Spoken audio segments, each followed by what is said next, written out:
Yeah, no, I was 10 years old when I first started to become aware of what I was eating and how it was making me feel, and I became a shell of my former self by stopping eating. And Mum and Dad took me to the doctors and said, Jem, we think you've got an eating disorder. And so I went to the doctors, and the doctor turned me away saying I wasn't low enough in weight to have a problem. And then cut to 7-8 months later, I was on my deathbed in a psychiatric ward, given 24 hours to live.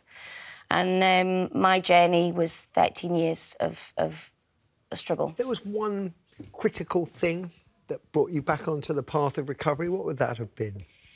My parents saved my life. You know, they gave me life and they saved my life. I think if it wasn't for them, I wouldn't be here.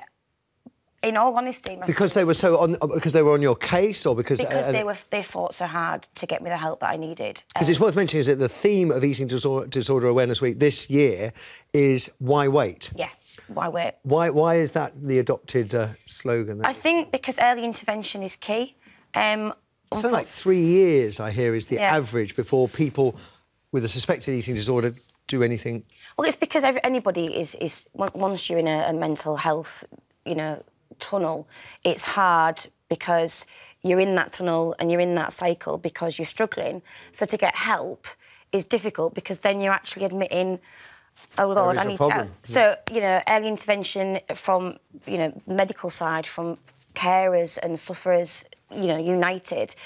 All I will say is the sooner that you speak out, the more chances you have. Dr. David nodding along. I mean, I couldn't agree more with you. I think it's such an extraordinary journey you go through, isn't it? And also, I think it's complicated because you also have to have the insight to think that there is something wrong. And then you have to ask someone for some help, and that's not easy in itself. The question really I want to ask is, in terms of the NHS and the support it gave you, one of our biggest problems is referring people to specialist services because, as you know, there's something like a 6-month wait. Is that what happened to you? What was your experience of the NHS?